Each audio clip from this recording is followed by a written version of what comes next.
예, 안녕하십니까. 예, 이번 시간에는 우리 그 8장을 보도록 하겠습니다. 예, 8장이 이제 화폐 시장과 이자율인데요. 거기 보시게 되면 그 181페이지에 그 화폐의 세 가지 기능이 있습니다. 예, 그거는 뭐 이게 중요한 건 아닌 것 같고, 간단하게만 보시면 돼요. 예, 그 교환 매개의 기능이라고 하는 것은 뭐냐면, 우리는 그 화폐, 즉 돈을 가지고 예, 물건하고 교환을 하죠. 예, 물건 살 때 화폐 주잖아요. 예. 그 다음에 가치 촉도의 기능. 가치 촉도의 기능이라고 하는 것은요, 우리가 어떤 물건을 갖다가 가치를 매길 때 돈 가지고 매깁니다. 아, 이거는 뭐 10만 원짜리야. 이거는 뭐 100만 원짜리야. 뭐 이런 식으로. 그 다음에 가치 저장의 기능이 있습니다. 가치 저장이라고 하는 것은 우리는 그 돈을 갖다가 저장을 하고 있죠. 즉 예금, 즉 저축한다는 겁니다. 예. 그래서 우리가 어떤 부를 갖다가 축적할 때는 돈이라고 하는 것, 즉 화폐를 가지고 가치를 저장한다. 그게 바로 가치 저장의 기능이라고 보시면 되겠습니다. 그 다음에 이제 183페이지 보시게 되면요. 화폐의 역사가 나옵니다. 거기 보면 화폐 역사는 간단하게 처음에는 이제 상품 화폐가 나왔겠죠. 그래서 뭐 가축이라든가 그 다음에 조개 껍데기라든가 이런 걸 가지고 화폐로 쓰다가 이 상품 화폐가 점차 이제 변질될 수 있잖아요. 가축은 뭐 죽고 그러다 보니까는 안 되겠다 싶어서 변하지 않는 금속으로 화폐를 만든 거죠. 금하나 은하나 그런 게 있습니다. 하지만 이 금속 화폐도 뭐 그 매장량이 풍부한 게 아니잖아요. 금이나 은 같은 거. 예. 그래서 그런 것들이 문제가 되다 보니까 그렇다면은 우리가 그 금으로 화폐를 만들지 말고 금은 그냥 보관을 해놓고 우리는 증서를 하나 만들자는 겁니다. 증서를 만드는 기는 만드는데 필요하면 언제든지 금으로 교환해 줄 수 있는, 즉 태환 증서를 만들자라는 겁니다. 태환 증서는 금으로 교환해 줄 수 있는 증서라고 보시면 됩니다. 그래서 금화 대신 이 증서를 가지고 이제 화폐로서 사용했는데 이것이 바로 지폐의 시작이라고 보시면 되겠습니다. 그러다가 경제 규모가 커지니까 금 보유량만큼 태환 증서를 발행하기가 조금 어렵다는 거죠. 화폐 수요는 굉장히 큰데 금 보유량은 한정돼 있으니까 이게 어려우니까 야 그렇다면 금 보유량만큼 증서를 발행하기보단 각국 정부가 알아서 그냥 증서를 만들자. 이게 바로 불태한 증서고요. 오늘날 우리나라 같은 그런 경제에서는 이제 지폐 같은 걸 사용하잖아요. 그게 바로 불태한 증서라고 보시면 되겠습니다. 그 다음에 뭐 전자화폐 같은 것이 요즘 나오고 있죠. 자, 이게 바로 이제 화폐의 역사라고 보실 수 있겠습니다. 화폐의 역사. 자, 그 다음에 이제 그 186페이지 보시게 되면 통화량의 측정이라는 것이 나옵니다. 이 통화량이라고 하는 것은요, 돈의 양이죠. 근데 이 돈의 양을 갖다가 우리는 어떻게 측정을 하느냐, 그거에 따라 가지고 통화량이 많을 수도 적을 수도 있겠죠. 통화량을 갖다가 정의하는 것이 왜 중요하냐면요. 여러분 봅시다. 통화량이 증가하면 돈 가치는 어떻게 되죠? 즉 돈 가치는 금리잖아요.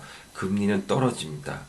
금리가 떨어지면 이자가 싸졌네? 그러면 투자를 갖다가 한번 해볼까? 투자가 늘어나겠죠? 그러면 경기가 좋아질 수 있다 이런 얘기입니다. 물론 금리를 내렸다 해서 다 좋은 건 아니죠. 금리를 내리면 물가가 올라갑니다. 물가가 상승하죠. 물가가 상승하게 되면 투자가 아무래도 위축될 수밖에 없고 따라서 경기도 안 좋아질 가능성이 있다라는 겁니다. 그래서 금리가 내리거나 오르거나 하는 경우 뭐 반드시 한쪽 면만 뭐 좋다 나쁘다 할 수는 없고요. 양 방향을 한번 다 살펴볼 필요성이 있겠습니다. 금리가 내릴 때는 이러니까 금리가 오를 때는 이것과는 반대가 된다라고 보시면 되겠습니다. 어쨌든 이런 식으로 금리는 경제에 굉장히 많은 영향을 미치고요. 그 금리에 영향을 미치는 것이 바로 통화량이니까 통화량을 조절하는 것은 경제적으로 굉장히 중요하다고 볼 수가 있습니다. 자, 그래서 우리는 통화량을 측정하는데요. 통화량을 측정하는 그 자체는요, 뭐 좀 변해요. 그래서 뭐 거기 책에 보면 뭐 M1이라는 것도 나오고 뭐 M2라는 것도 나오고 하는데 이런 것들이 조금씩 변동을 한다는 겁니다. 지금 기준이 바뀐다는 거죠. 기준이. 자, 그래서 어쨌든 이거 갖다가 이제 M1, M2, 뭐 LF, L 뭐 이런 걸 갖다가 우리가 외울 건 없고요. 아, 어쨌든 통화량의 지표를 이런 식으로 구분을 좀 하는구나 라는 것 정도만 여러분들이 알고 계시면 됩니다. 자, 그래서 어쨌든 통화량이라고 하는 것은 경제적으로 굉장히 중요하기 때문에 이 통화량의 어떤 지표를 갖다가 만들어서 사용을 한다라고 보시면 되겠습니다. 자, 그 다음에 이제 여러분들 이제 어디를 보시냐면요. 이제 화폐에 대한 수요와 공급에 대해서 이야기를 한번 해보도록 하겠습니다. 화폐의 수요와 공급. 여러분들 화폐의 수요는 어디를 보시면 되냐면요. 190페이지에 나오죠. 화폐의 수요와 공급인데 화폐 수요부터 먼저 봅시다. 191페이지 보면 화폐에 대한 수요가 있습니다. 화폐에 대한 수요는 왜 화폐를 갖다가 수요하려고 하는 걸까요? 화폐를 가지고 있으면 뭐 돈이 되나요? 화폐가 돈이니까 돈이 되긴 하죠. 예. 어쨌든 근데 화폐 그 자체로서는 솔직히 아무것도 아닐 수 있습니다. 뭔가가 있기 때문에 그런 거죠. 예. 그래서 우리는 화폐를 수요하려고 하는 어떤 동기들이 있는데 그것이 뭐냐면 192페이지 보시면요. 192페이지 8번째 줄에 보면 거래적 동기라는 게 있습니다. 거래적 동기. 그래서 거래적 동기는 뭐냐? 화폐를 수요하려는 이유가 뭐냐? 물어봤더니 나 물건을 사려고, 즉 거래하려고 화폐가 필요해서 수요한다는 겁니다. 그리고 또 192페이지 밑에서 6번째 줄 예비적 동기가 있습니다. 예비적 동기라고 하는 건 뭐냐면요. 혹시라도 무슨 일이 발생하면 돈이 필요하잖아요. 그래서 화폐를 수요한다 이렇게 이야기하는 겁니다. 그 다음에 193페이지 첫 번째 줄 보시면요. 투기적 동기라는 게 있습니다. 그래서 그 투기적 동기라고 하는 것은 뭐냐면 여러분들 예를 들어서 부동산을 사거나 주식을 사거나 했는데 만약에 그 가격이 떨어진다면 손해가 있겠죠. 그래서 그런 손해를 갖다가 보지 않기 위해서 잘 살펴가지고 투자를 할 겁니다. 그럼 투자하기 위해서는 어쨌든 돈을 가지고 있어야 될 거 아닙니까? 그래서 화폐를 수요하는 이유 중에 하나가 바로 투자를 하기 위해서 가지고 있다 이런 겁니다. 그래서 이것을 우리는 투기적 동기라고 할 수 있는 거죠. 자, 그러면 화폐 수요 곡선은 우리가 어떻게 그릴 수가 있을까요? 화폐 수요 곡선 한번 그려볼까요? 예. 자, 화폐 수요 곡선을 그려보도록 하겠습니다. 자, 화폐 수요 곡선은 그림 8-1에 나와 있습니다. 자, 그래서 화폐 수요 곡선 같은 경우 여기가 이제 Y축을 갖다가 화폐 수요량이라고 하겠습니다. 화폐 수요량. 그 다음에 여기를 갖다가 화폐의 가격이라고 써야 되겠죠. Y축은 항상 가격입니다. 근데 화폐 시장 혹은 자금 시장이니까 여기는 화폐의 가격이라고 써야 되겠죠. 화폐의 가격을 다른 말로 우리는 뭐라고 하냐면요. 이자율이라고 합니다. 즉 이자율 혹은 금리라고 하는데 한마디로 이자율이란 돈값입니다. 돈값. 예. 자, 그러면 만약에 이자율이 그 5%라고 합시다. 자, 이자율이 5%일 때 화폐 수요가 한 요 정도 된다고 칩시다. 100이라고 칩시다. 근데 이자율이 올랐습니다. 여러분들, 이자율이 5%였다가 10%로 오르면 어떤 생각이 들죠? 이자율이 많이 올랐네? 야, 그러면 지금 돈을 쓸 게 아니라 은행에 예금해야 되는 거 아니야? 이자도 많이 주는데? 이렇게 되겠죠. 따라서 이자율이 오르게 되면 화폐 수요는 줄어든다. 이렇게 보시면 됩니다. 그래서 이 두 개를 이어보니까, 화폐 수요 곡선은 우하향하는 그래프가 되겠구나. 라고 볼 수가 있겠습니다. 자, 그 상태에서 이제 이자율 이외의 요인들이 변한다고 합시다. 이자율은 10%로 가만히 있는데 뭔가 사고 싶은 물건이 생겼어요. 그러면 이자율은 10%지만 그래도 물건을 사기 위해서 화폐 수요가 증가하겠죠.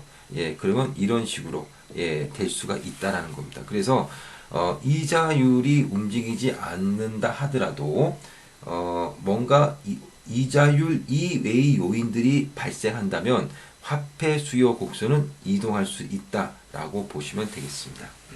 자, 이게 바로 화폐 수요 곡선이라고 보시면 되고요. 그 다음에 이제 화폐의 공급 곡선 한번 보도록 하겠습니다.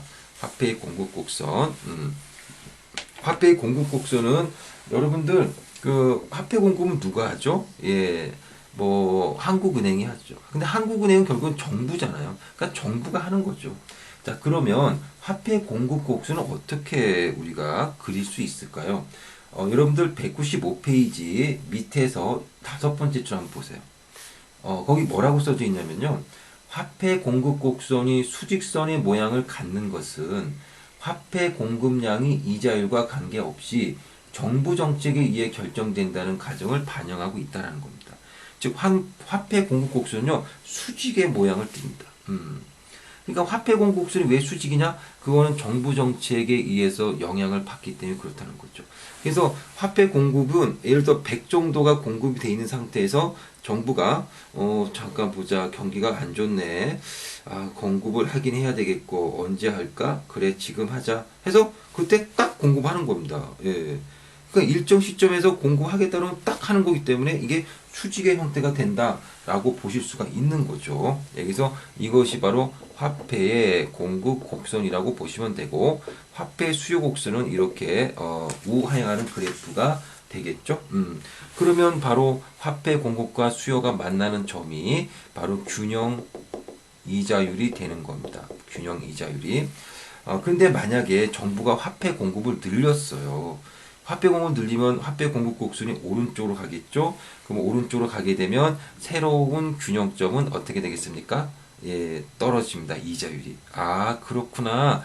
그래서 화폐 공급이 늘어나게 되면, 즉 통화량이 늘어나게 되면 이자율이 떨어지는구나 라는 것을 알 수가 있겠습니다.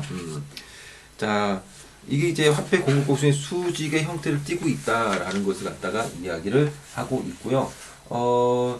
이러한 그래프가 어디에 나오냐면요. 일단은 그림 8-3.